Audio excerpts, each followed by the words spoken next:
the greatest chef alive.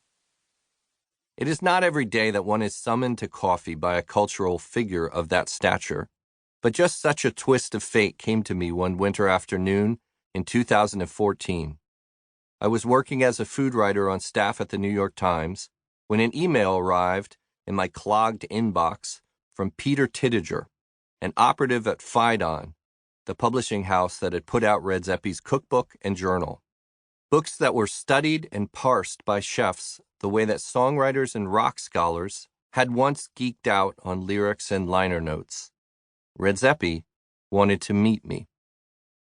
My inclination was to say no.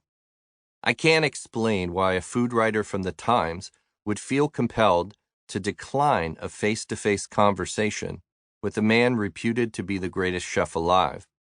But the older I get, the more I find it liberating to say no. Most of the existing self-help literature seems to nudge us in that direction, doesn't it? Learn how to say no. But really, I was just busy. There were multiple deadlines to juggle.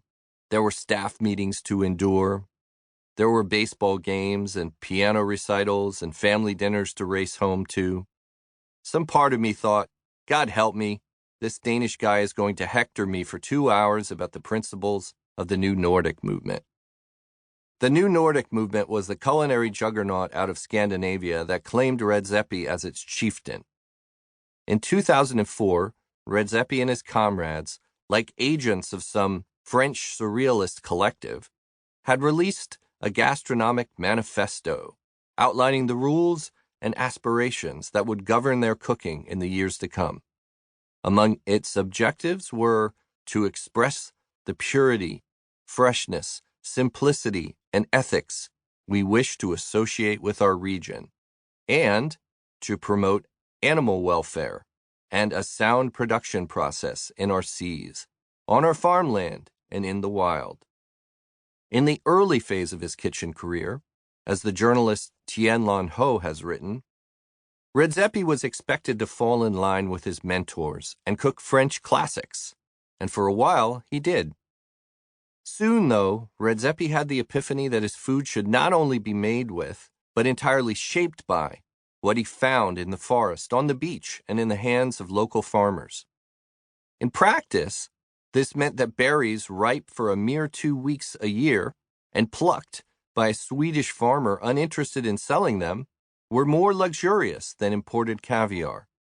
He served them in a bowl with minimal adornment.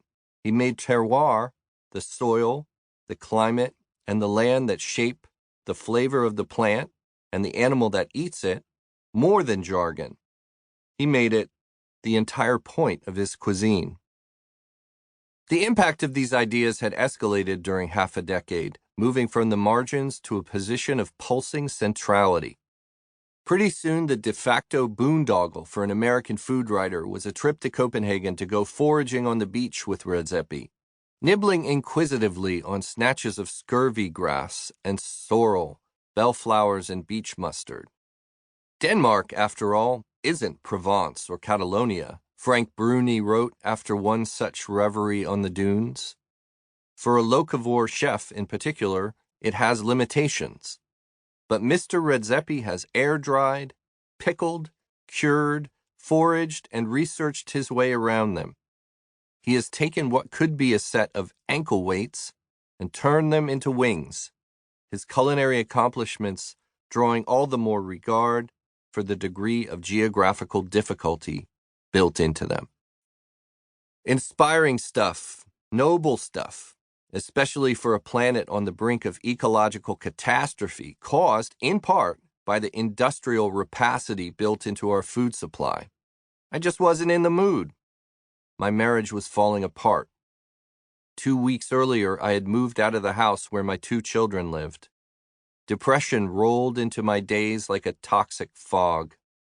On a cold day in February, I didn't think I had the patience to conjure up a rictus grin of pretend curiosity while I listened to a visionary from Copenhagen prattling on about his manifesto. Making things even more complicated, I had sort of made fun of Redzepi's ethos in the pages of the Times, even though, up until that point, I had never